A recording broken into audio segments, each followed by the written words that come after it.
Hello again.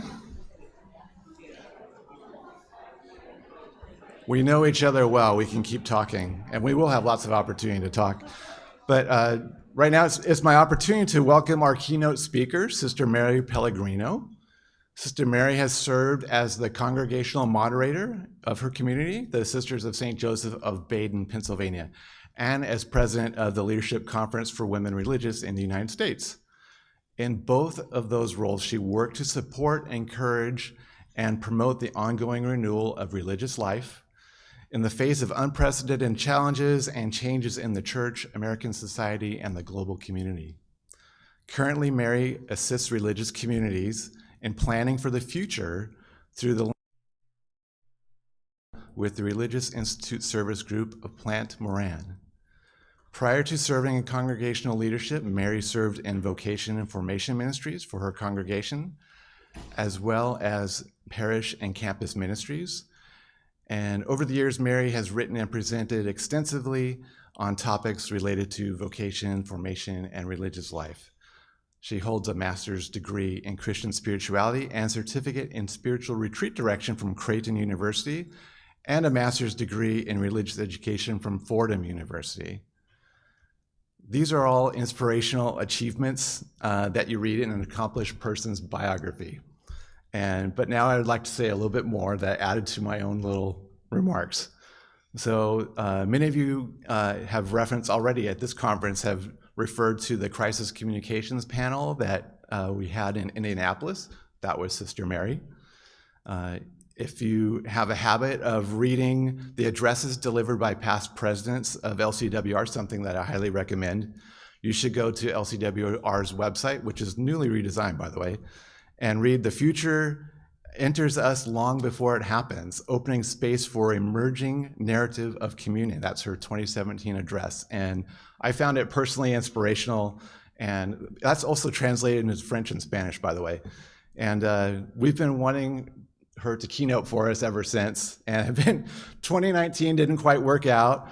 And she was with us to keynote for the 2020 San Diego conference. That was not to be. But she stuck with us throughout this time, and you know, we really developed it along the way together. She's always asking good questions and being supportive of the challenges that we faced in the past year. So she's a leader who is a visionary and prophetic and really gets communications. We could not ask for a better person to call friend. So please welcome Sister Mary Pellegrino.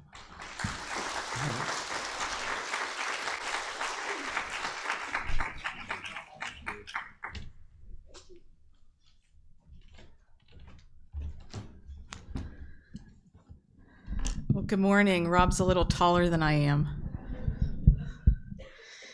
So thank you, Rob. I really just appreciate that welcome and the introduction. It is really interesting to hear when you're being described by somebody else and you're thinking, wow, like, who is that person? So I should know who that is because that's what I typically send along. So thanks for that, Rob. And really, thank you for the invitation to be with you again and again, because we've been, as Rob said, we've been at this for a year or two. I just have a place of gratitude, very deep gratitude for your role and for the work that you do to further the mission of women religious for your congregation or for any organization that supports women religious. When I was in leadership for 10 years, Barb Hecht was the communicator and still is our communicator, and she was a tremendous partner and a tremendous support for me through those 10 years. And as Rob mentioned, we had such a great run that we were able to do a panel on crisis communications. So when we sat down to figure out what could we do, we really had to narrow down which crises would we really want to bring to the conference, because they were an incredible 10 years that we were together. So just for technical, just a couple technical notes, there are two men behind the curtain here, and I am going to pay attention to them. So if anything goes wrong, I'm going to go to the men behind the curtain. And none of you have to pay any attention to the men behind the curtain. So, oh, there it is. Okay, that's a nice little fix we have here. So, so this morning, what I would like to offer this morning are just some thoughts on the narrative of religious life. And when I talk about narrative, I use that in a sense that it's a comprehensive way of making sense. So it's a cohesive story within its own framework. And so what I would like to offer this morning is how we shift this story, this narrative about women religious and religious life from a narrative of scarcity to a narrative of abundance. And to do that, I'd like to tell a story, a personal story, to frame this.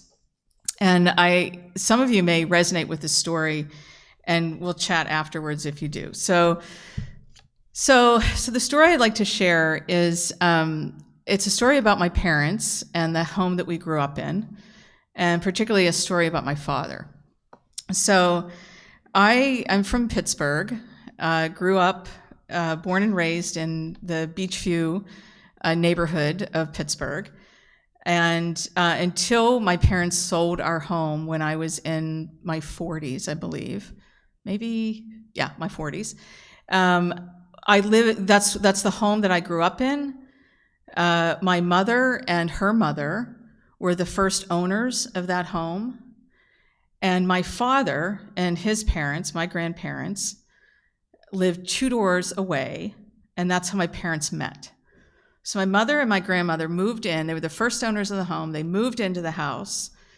2 doors away is my father, living with his parents, typical Italian. They meet, marry the boy and the girl next door. My father moves in with my mother and with his mother-in-law. They're there. 3 of us are born. 5 years later, my grandmother moves out. It's my parents, my 2 brothers, and I. So we're raised there, very unassuming home.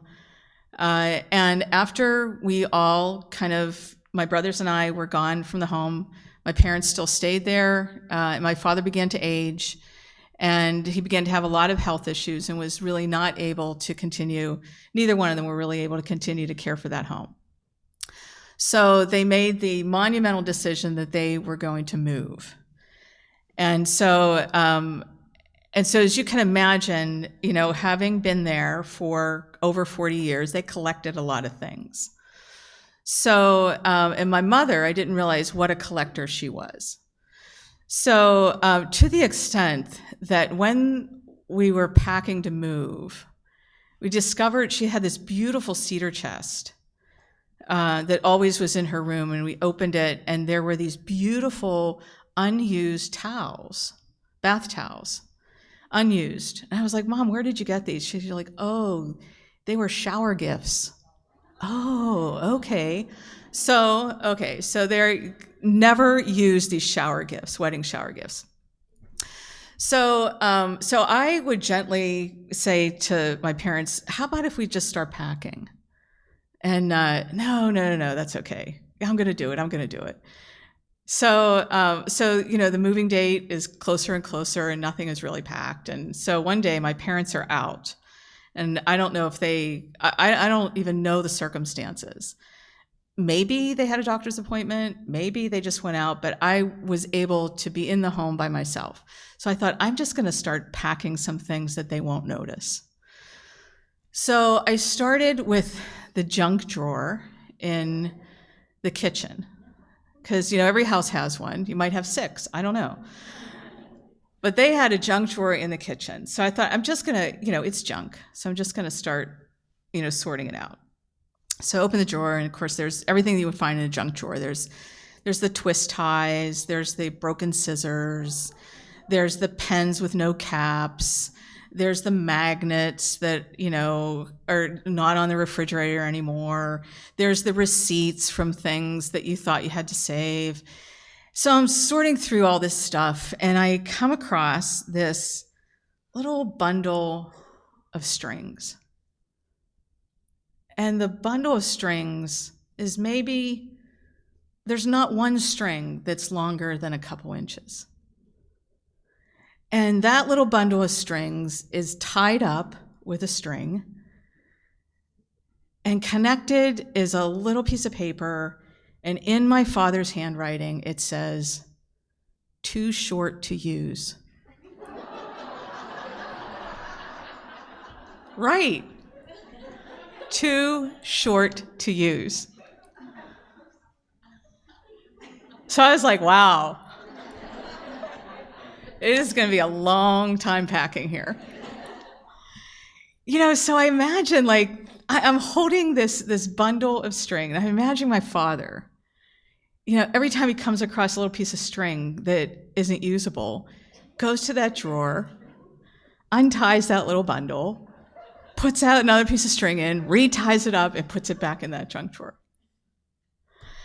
So, it's funny, and you probably have some things like that too. I have a friend whose father, after he died, he found a box that said, of batteries, and it said, "Low but good." So,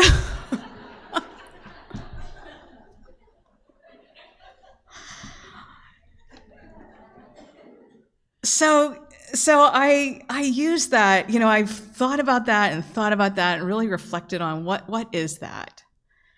What makes us keep and hold on to things that we'll no longer use? Too short to use.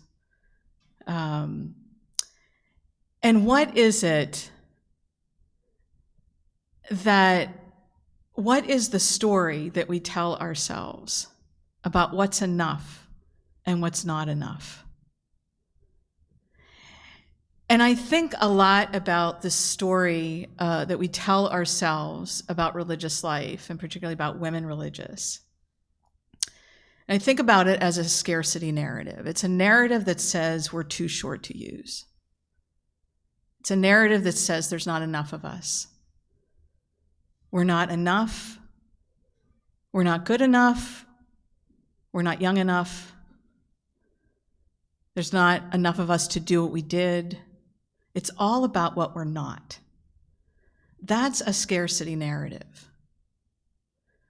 So that's a narrative that says, that's really kind of built on and framed out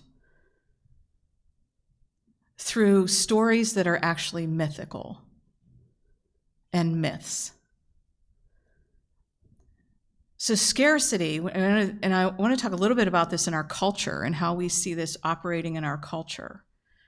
So scarcity narrative is the story we tell ourselves that says we have to go to the store and buy every package of toilet paper we can.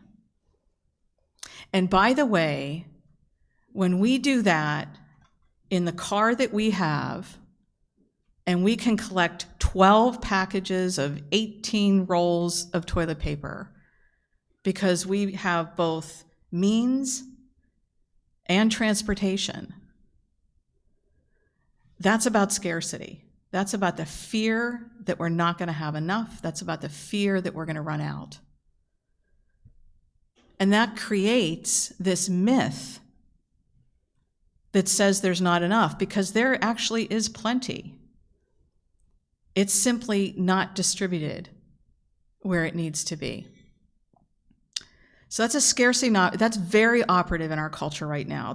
I just read there's a couple places that are, you can only buy 2 packs of toilet paper. Think about the pandemic buying and what went on in the pandemic buying. I said to Rob, I just spent 5 days at the, enjoying the hospitality of the Sisters of St. Joseph of Orange. And they have a beautiful house in Seal Beach. And had I known about that when I was entering, I probably would not have entered Baden. Baden has a really nice view of a cracker plant in Beaver Valley. But I was enjoying this beautiful ocean view, which was obstructed by at least, I counted them one day, at least 3 dozen huge, like, cargo ships with the boxes, the store, yeah. So there's not a shortage of things. They're just stuck. So on one of those ships is the furniture that my niece in Ohio sells that is on 6 months out waiting for delivery. It's all on those ships. So the scarcity narrative tells us that there's not enough. And the reality is that there's plenty. It's simply that our systems are broken. So that's how we see it in our culture.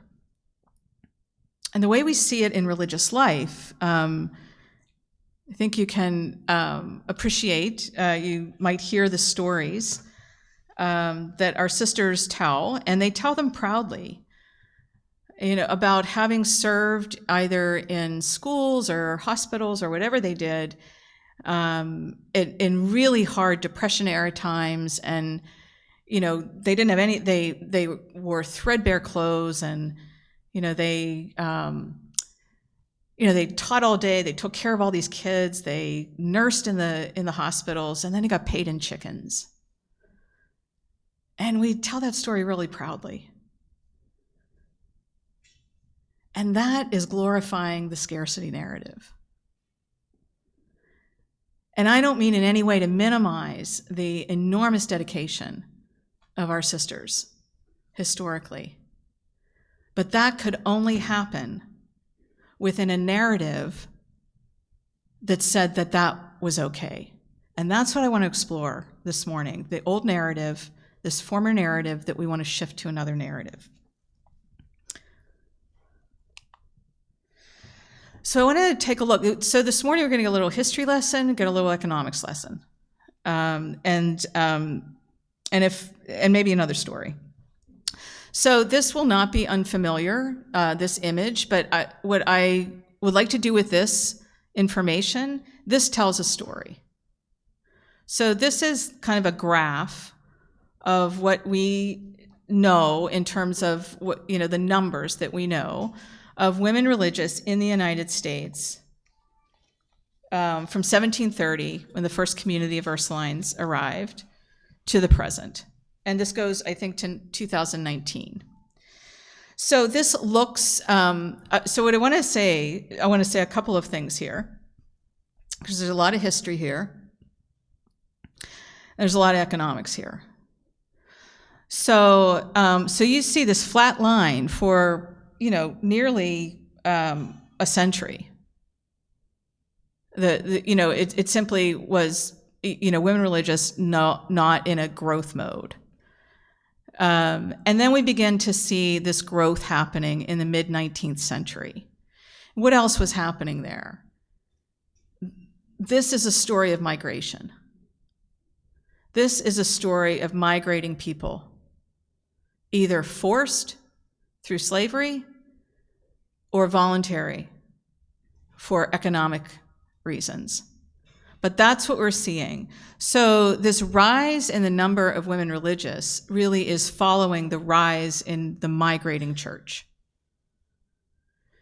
And so that's where we begin to see this kind of exponential growth that begins to really kind of explode around the first half of the 20th century. And we're on that uprise until 1965, which was kind of its peak. And so the story says that, so there's all of these, and in that story, things are happening. This is a story of Catholic culture. And I'm going to come back to that in just a minute. But this is a story, it's a story of migrating peoples. It's a story of the development of Catholic culture in this country. And it's a story of an economic model that was really only sustainable within that cultural story. So what was happening, and that upswing was this migration of peoples into the United States, primarily from Europe, but also in those very early years in the 17th, 18th century was the forced migration from the African slave trade. And then we continue to have migration into this country.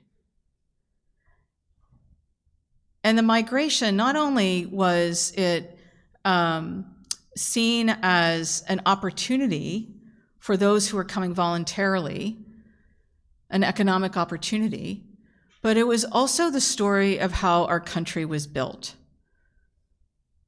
On slave trade, on low wages, for migrating people, and on next to no wages for women religious.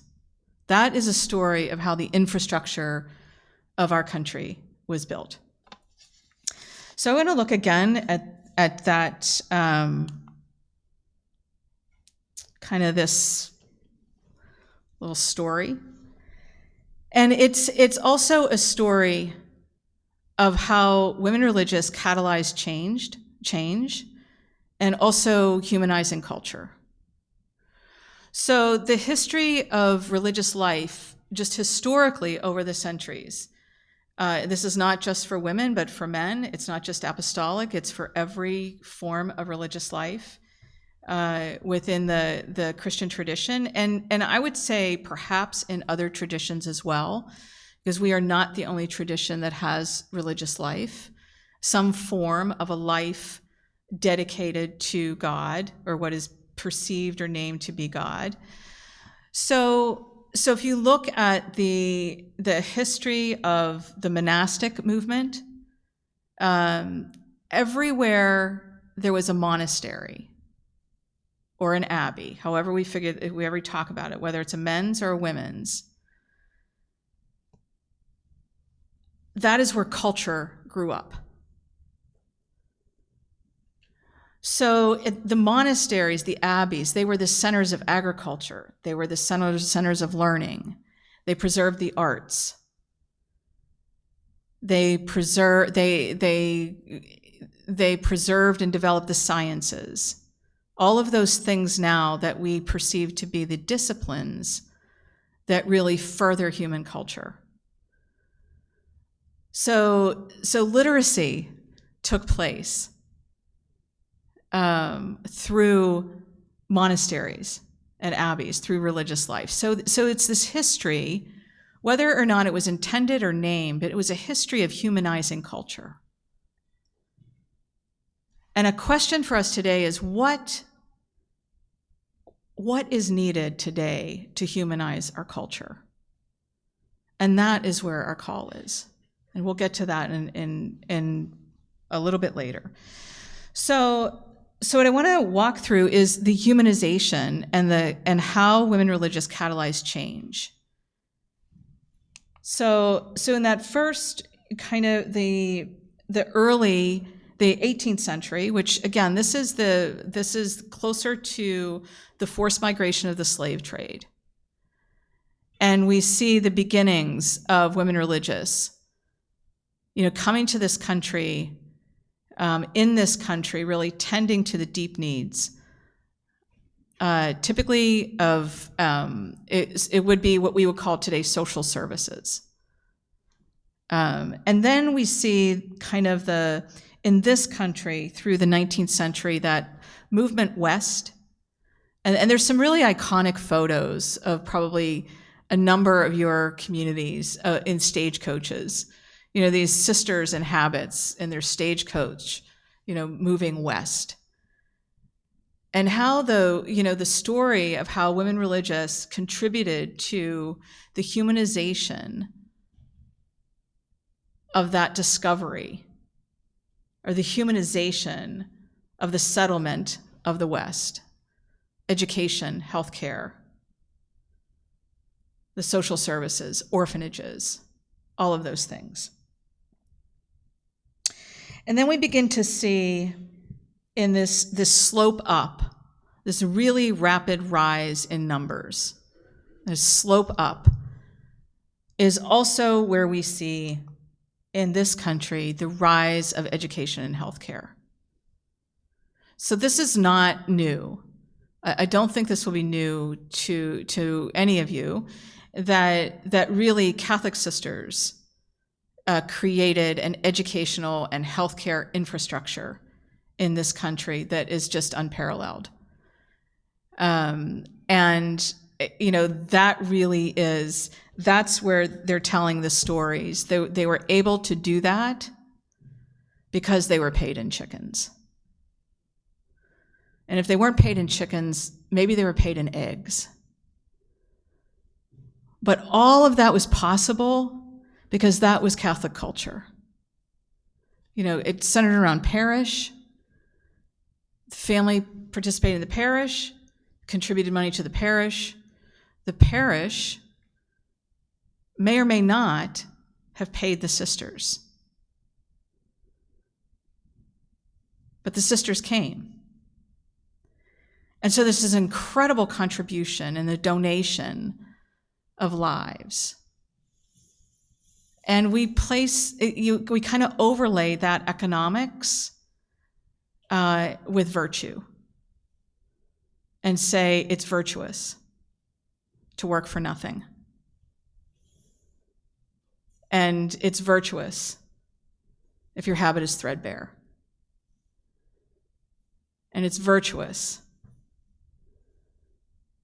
just spin it out. So that was only possible in the narrative of the Catholic parish culture and the Catholic culture of that time. So I want to give you, at the peak, I'm going to give you a statistics. This to me was absolutely mind-boggling. At this peak of 1965, there was CARA, which is the Center for Applied Research in the Apostolate. They do a lot of studies, and they have been particularly engaged in studies about religious life. There was one particular study that was done that tracked or attempted to track the contribution of sisters teaching in the schools. And so this research was done in 2017. So I'm not going to bore you with kind of the research protocols, but what this did was take the number of sisters serving in Catholic schools in the United States and the stipend, if there was monetary remuneration, they took the stipend of that and compared it with the lay teachers in teaching in the United States and the salary, and they extrapolated the donation that would have been made in 1 year, 1965. It was estimated that it was $500 million by 1965 standards. By the standards of 2017, it's $3.8 billion of donated services by women religious in Catholic schools. Now you can take that to healthcare, you can take that to social services. And that kind of economic model, again, only possible within the narrative of that culture.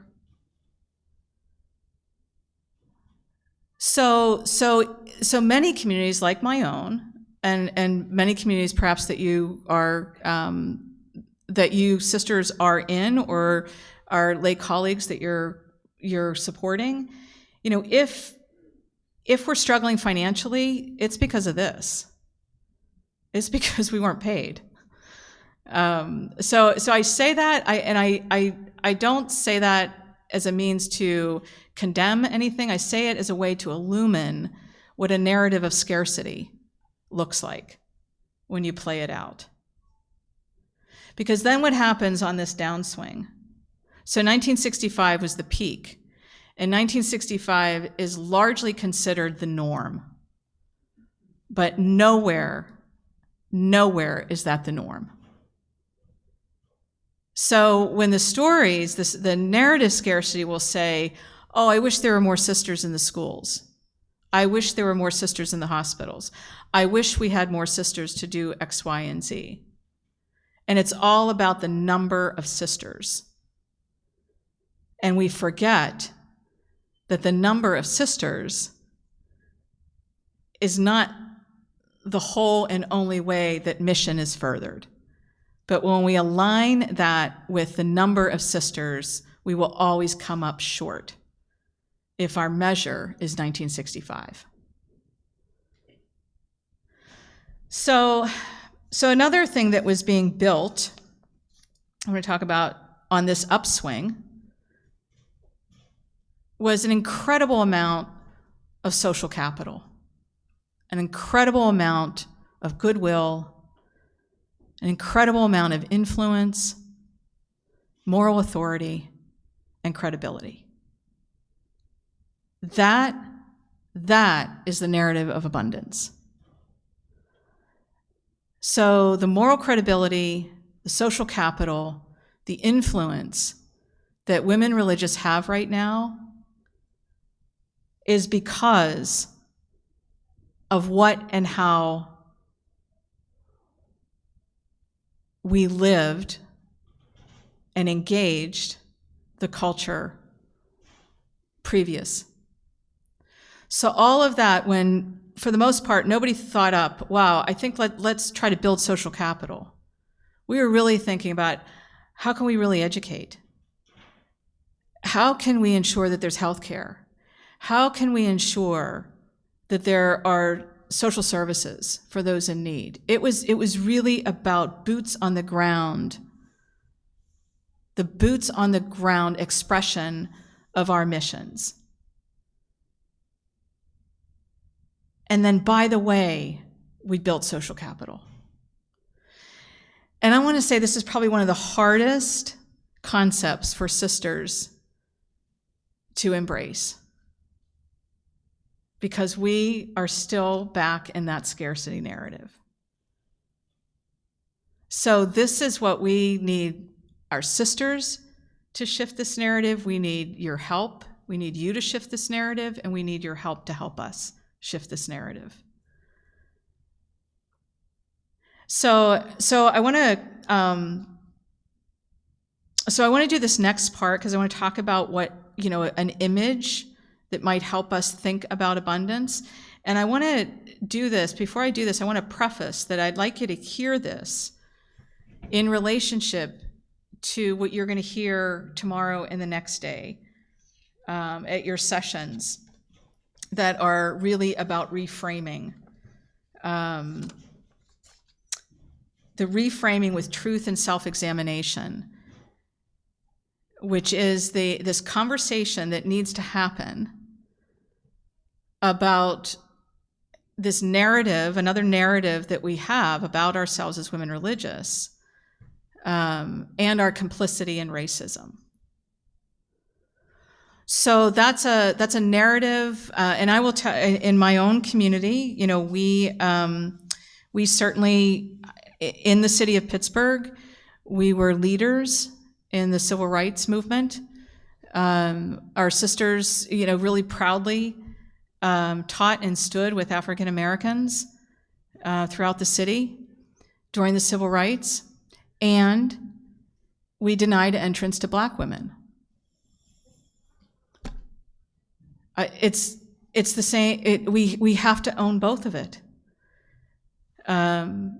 So that's about, and so the question and the invitation for us is, how do we leverage our social capital as we tell a more truthful story about ourselves?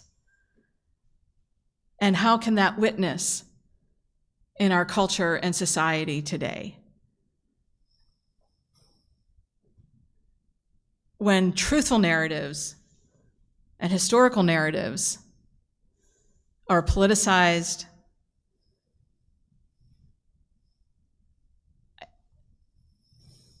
and continue to be distorted. So I'm going to invite you to listen to this next session in light of that. So the strings, so there's my dad, with his little strings, too short to use. Every time he finds a string, goes back, puts it in, too short to use. Saving all the strings, which is great. So John Paul Lederach, some of you may be familiar with him. You may have read some of his work. He's a peace builder at Notre Dame University, has done extensive work in peace building, primarily in cultures and circumstances with extended and protracted generational violence. So he has, in peace building and peacemaking and treaties, there's a science to it. There's a methodology to it, historically. And historically, those methods have not worked. Because what John Paul Lederach writes about is that those methodologies are always about a conversation that's happening up here among people in charge of people down here.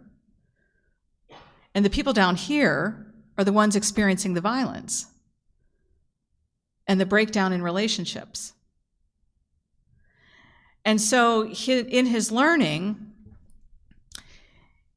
there was a part of the methodology is getting, the sense of, if we get enough people, if we create a critical mass, then we'll see social change. And what they were finding is that's really not very effective. And perhaps a more effective image is this image of critical yeast. So becoming critical yeast, so John Paul Lederach suggests that we become critical yeast and not worry about critical mass. Because critical yeast is really about what can catalyze and what mobilizes. And it's based on relationships and a social network. It doesn't matter how many you have. It matters how you use your influence for good. And so he really talks about, so I want to kind of unpack this image of yeast as a way to shift this narrative. And so are there any bakers in the room? Do you bake from scratch? Okay, so you could give this next part of the talk. Okay. And because I'm afraid of yeast. I don't do yeast. I always watch, like on Holy Saturday, my family's Italian, and we do this big, we break the fast, any reason to eat. I mean, really. We break the fast at noon on Holy Saturday. So on Good Friday, we make all this food. And this is handed down from traditions in my family. We have this batter, this dough that we make, and then we stuff it with every form of fat that you can imagine: cheese, like sausage, egg, everything.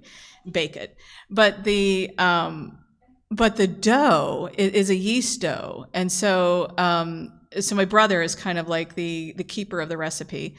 And every Good Friday, it's just one epic fail after another, So I just think, wow, maybe I'll just go at noon instead of coming at 7 when we think we're going to be doing this, because it's yeast. So at any rate, I'm afraid of yeast.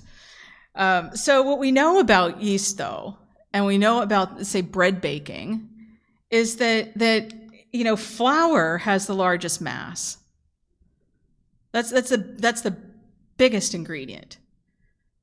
But yeast is the thing that can help everything else to grow and change. Because if you don't have yeast to really catalyze that reaction and to catalyze the relationships working together, you're going to have an epic fail, like my Good Friday, every Good Friday. At least one epic fail. And yeast also has to undergo its own growth process before mixing in with the wider mass. And that's proofing. It's typically where we fail. So you have to create these conditions for yeast to undergo its own process. And I would suggest that whole era, that building up to that peak of 1965 and coming down, that's our proofing process of women religious. We were proofed.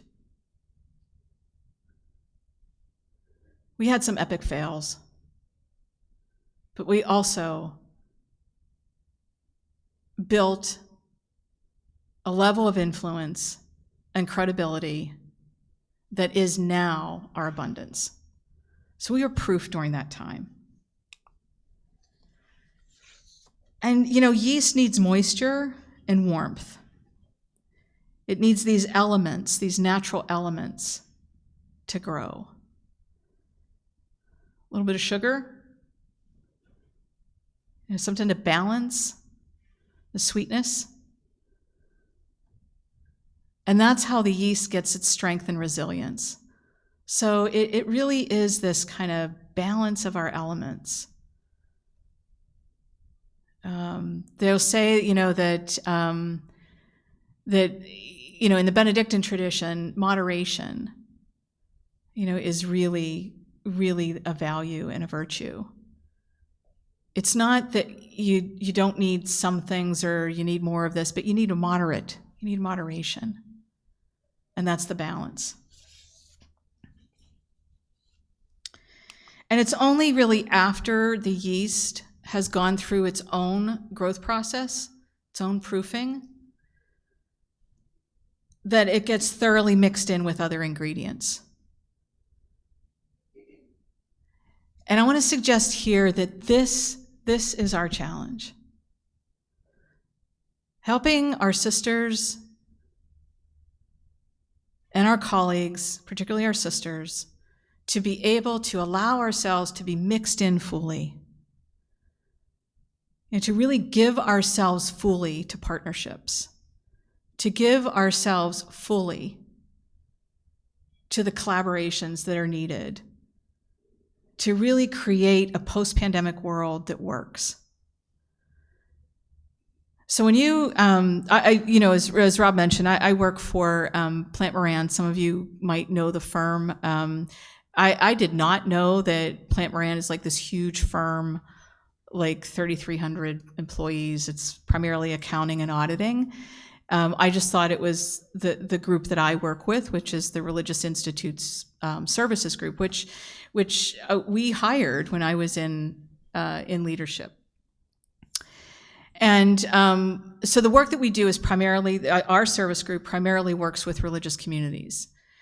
And I will say one of the biggest challenges for religious communities to really apprehend is that when we say collaborate and catalyze for change, we are talking about getting out of the way, fully mixing in.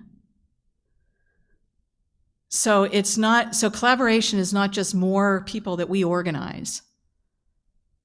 Partnering is just not more people that we align with ourselves.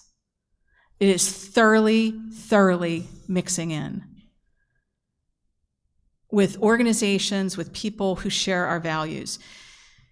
If you do any kind of reading or exploration of projections for a post-pandemic world, what you'll see and what we know is that there is no industry right now that is talking about a sustainable post-pandemic world without partnering, without collaborating across disciplines, with unlikely connections. Because what has created this pandemic world is the way that we have siloed our disciplines. And we have siloed out, which is again part of the scarcity narrative, we have siloed everything. So if you go to school for one discipline. But you know what? The world's connected. Separation is a myth. So if I'm only schooled in one area, I am not going to understand the connections. And that really is where we are. But there's economics, business, education, healthcare. There's no industry today that is not saying we have got to collaborate and we cannot continue to silo. And so we need help. Women religious need help to be able to see the end game in that. And that is the call to our credibility, to how we use our social capital, to where we place our influence. So, and then, you get to the point where you've got all these ingredients mixed together and you've got to knead. And this is the hard work. This is it takes a lot of muscle. On Good Friday, my nephew has to be there because I think when the dough works, it's about 40 pounds of dough.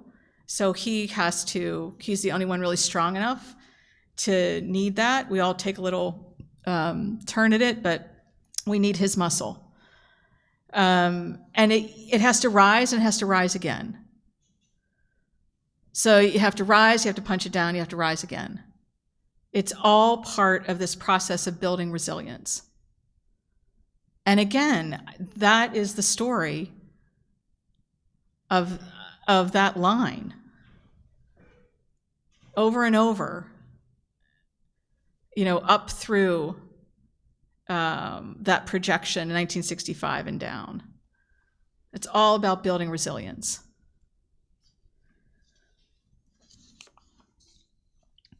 And then there's a meanwhile. So you got to meanwhile be sure that your oven is preheated and the dough is ready to be baked. Because we're not the only show in town. There's all kinds of other things going on around us that creates the environment for us to be able to be transformative.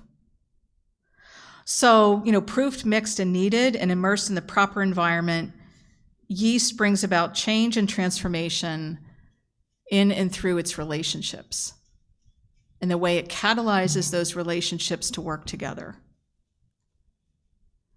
So this, and so that's what brings us to this beautiful new creation that looks like something we want to be a part of. So a couple,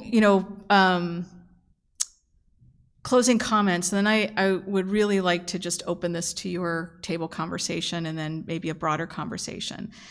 But in shifting from a narrative of scarcity to a narrative of abundance, I think that one of the things that's needed is we have to be able to recognize what measuring stick are we using? Because if the measure is numbers and growth and unmitigated growth, then again, that's a myth and a fallacy. Nothing in nature grows forever, unless it's a pathology. You think of the human body. We don't grow forever. But when there's a pathology like cancer, it does grow forever. So nothing in creation, in nature, grows forever.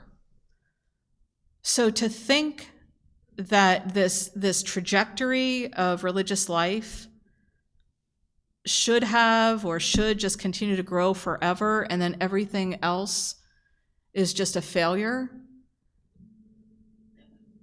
that's the scarce. That's what tells us we're not enough.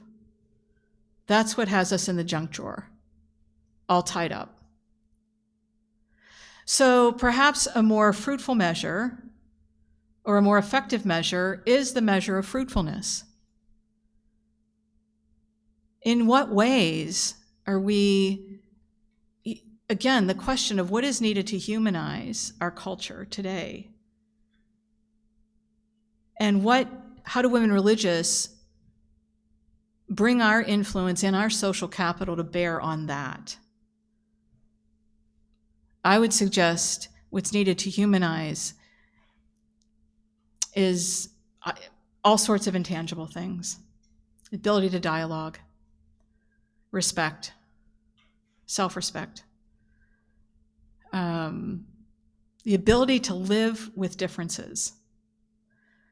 Religious communities, good or bad or indifferent, we're not always great at it. We probably fail.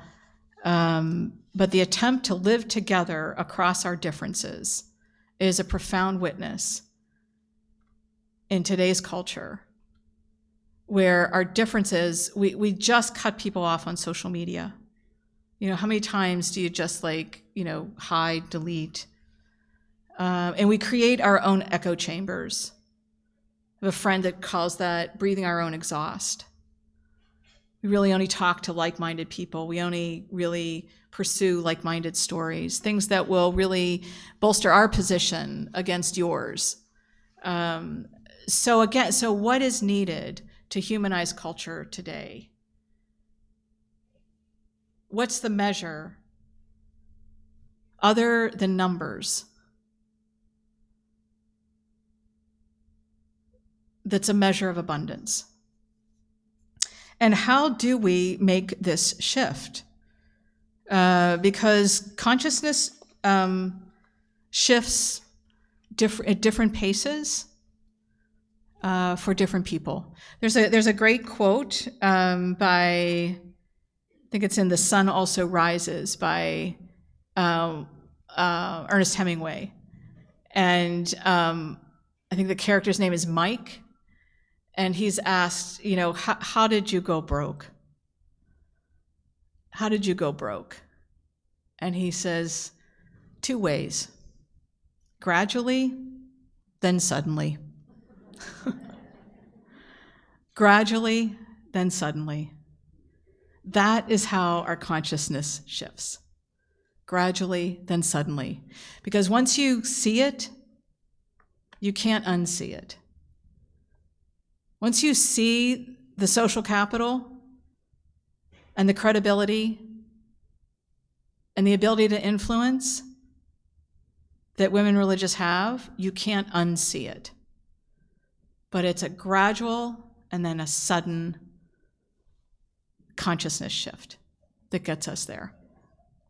So I'm gonna end there, and I'm just gonna invite you into some table conversation with just a couple questions. And you can do whatever, or you can talk about something else, whatever. So I'm curious though and I want to hear from you as well. But what is it that you feel like you need to learn or learn more about or unlearn to help you shift this from a narrative of scarcity to a narrative of abundance? And where do you see, if you see, the kind of those 2 narratives operative for you in your work? And this is for both, if there are sisters who are in leadership or in any other role in your community, this is for you as well. Where do you see these 2 narratives in your communities? So what do you need to learn differently, unlearn, to help make this shift? And where do you see these 2 narratives operative? So time-wise, what do we have? About 20 total? Okay, so how about 10 minutes at your tables? And then I'm just gonna ask for just to hear some comments in the large group. Okay. Thank you.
Thanks, James.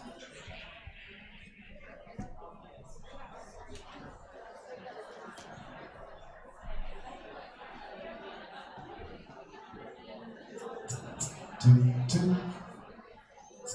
1, 2.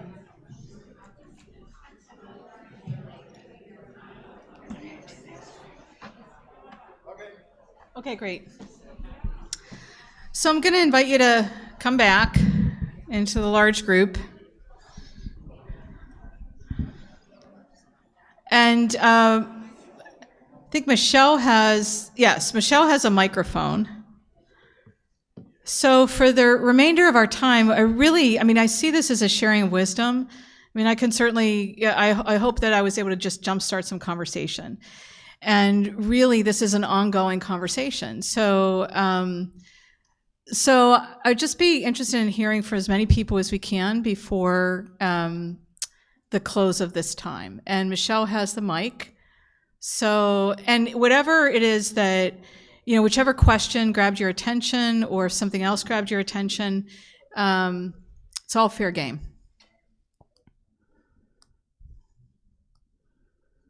You will get to take your mask off if you say something.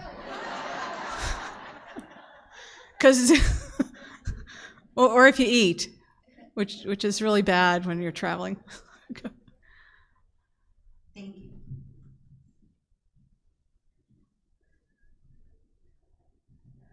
Hi, I'm from St. Louis from the Daughters of Charity, and at our table, we talked a little bit about how we perceive this, how we're not sure if the sisters have heard your narrative or your sharing today, the importance we think that they should, and some of the sisters haven't given up. They're just so very old that they really are in that ministry of prayer and suffering.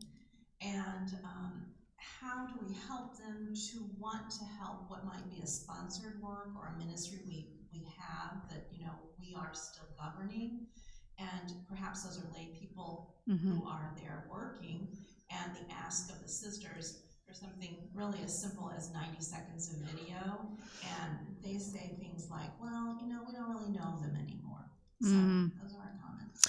Thanks for that. And it is, whether or not I think that sisters see this about ourselves, I would suspect we don't. Because I think because it really, here's what it calls into question then. We have to then re-examine, just historically, how culturally we've undervalued ourselves, and women are just undervalued, period, in this culture, and then women religious are even further undervalued. So it calls into a lot of, and we have allegiance, like, nobody wants to say, this was a sense of, nobody did this maliciously. It simply was the Catholic culture. And so we have to re-examine a lot of that. I think the thing that we absolutely do not give credence to is this notion of social capital, of our influence is perhaps just as or maybe more effective than our boots on the ground, which is not to diminish anything that has happened. We have this social capital because we invested in those ministries through the ages. So there's just a lot to get at, and you're right about the ministries and the sense of, if our mission is to be furthered, any of our communities, it's going to be furthered because of our external expressions of mission and ministries, and they're going to be resourced through our influence. So it's creating this new way of thinking. I see somebody. Yes. One more. I think that one question for communicators to answer is, how do we help our older sisters see that they have indeed been yeast that is still bearing fruit? Right. Yes. And that's in the people that we've Yeah. influenced in the past. Those relationships are what is so important.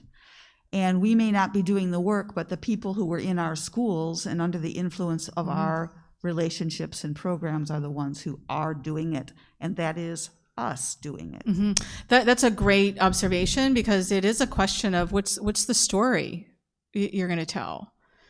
And, you know, every one of our communities probably has stories of, you know, former colleagues, former students that could speak of the influence. Is that a sensational story? Probably not. But it's shifting the measure of fruitfulness.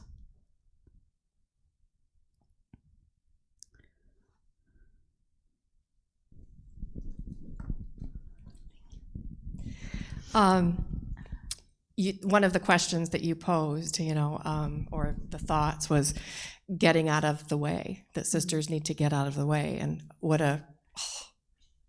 that's hurtful, right? It's hurtful to say. So what does I kept thinking, what does getting out of the way look like then? How do communicators guide, advise in a positive way?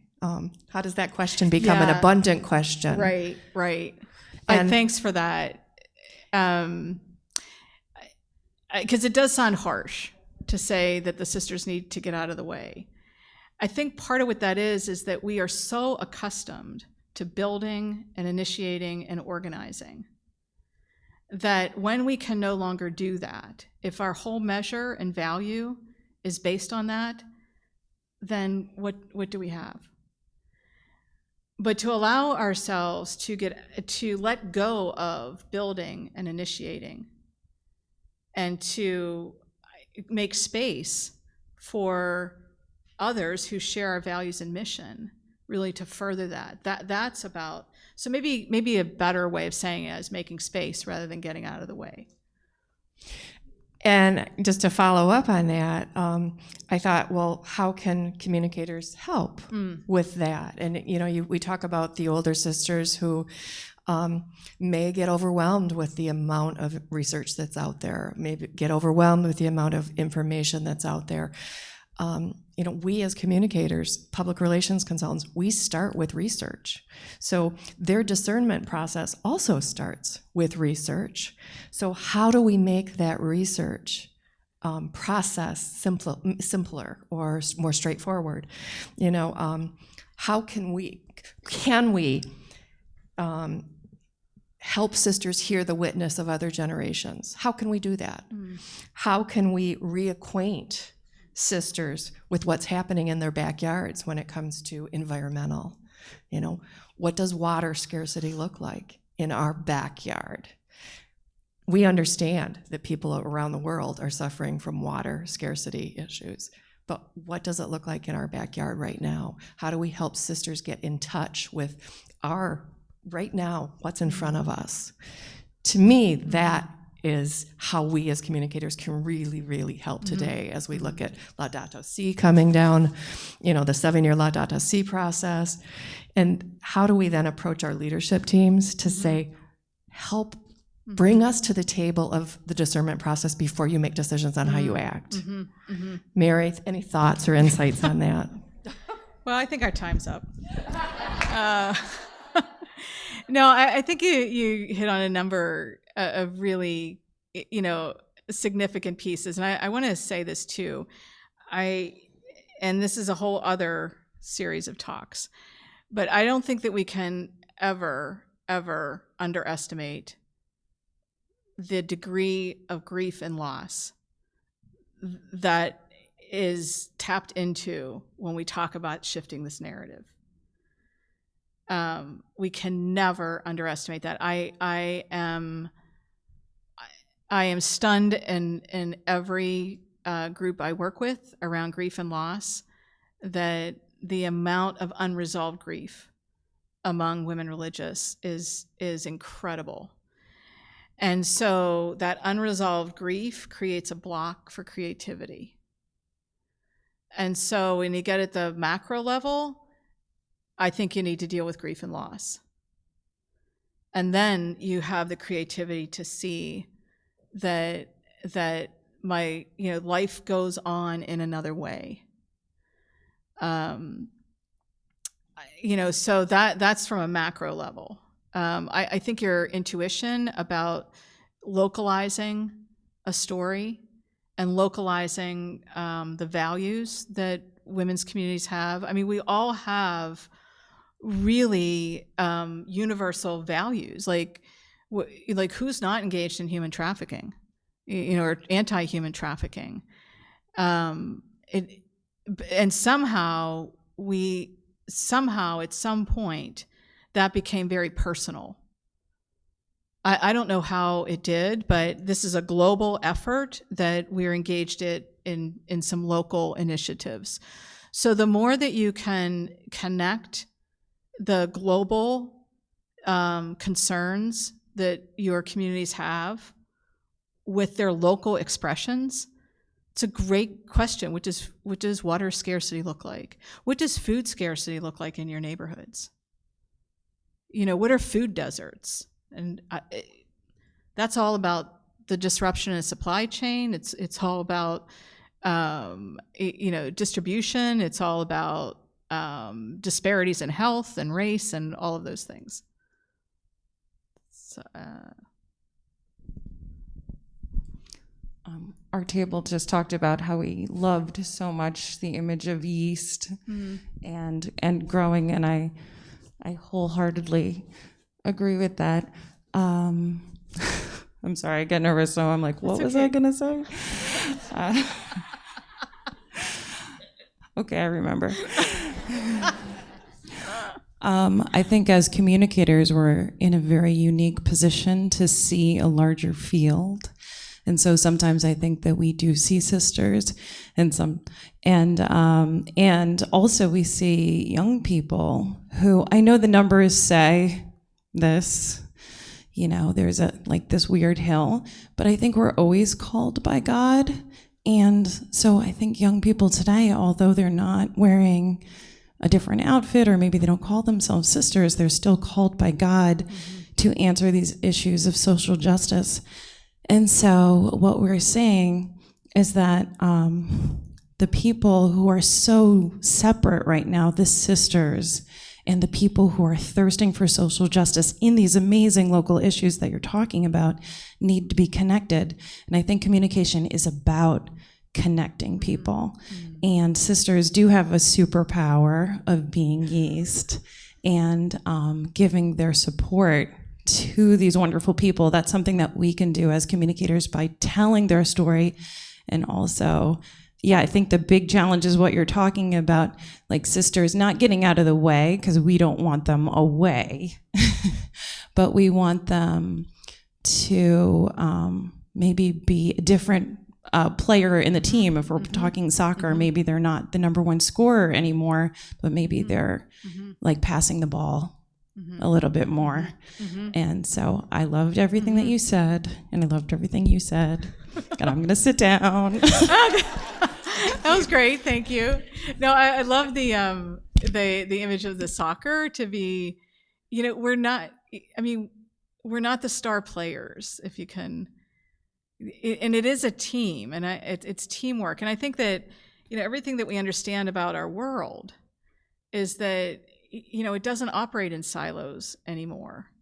We have to be connecting, and we have to connect with our best selves. And for women religious right now, our best selves is the game we bring is our social capital. That is our best game. And it requires a shift in our thinking, which is not to minimize that we still have sisters who are very active and very actively engaged. And I know that, just my own community, I know the Sisters of St. Joseph in Baden, when we act collectively or corporately in Beaver County, which is where we're situated, we change relationships. I don't do that myself.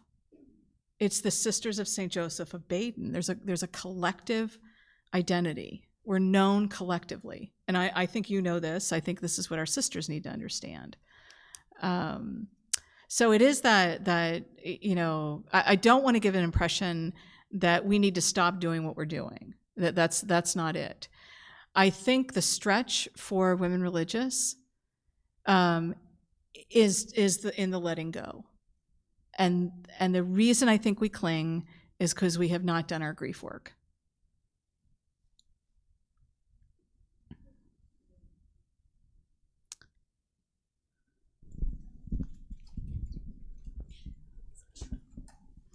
No, I think there's, from your talk, there's a couple things that have come to my mind, but I think we have a great privilege as lay communicators to, number one, I think there's a truth teller. The internal communication is the truth teller, to tell the sisters how you were treated and how you were paid was wrong. And that doesn't diminish the work that you did. It does not diminish the grandeur that it did. But I think there is that acknowledgement in that grief, to acknowledge there was an injustice. But I think there's also a great privilege, external communication, to be strategic and creative of how do we tell the story? How do we position the yeast in an environment where we know it's going to grow and we know that it's going to continue to expand? And I think that's an exciting perspective that, as a lay person, I have, and I have I have a different perspective because I get to internally share and tell a story and tell the truth of what the reality was and is, but I also get to see the yeast for what it is, and I get to see different opportunities where I can say, this is where we're going to pitch this story, and it's going to grow really well, and how we're going to do that, because the yeast is alive, right? It's alive because Jesus Christ is there, and these sisters have been doing their work for years.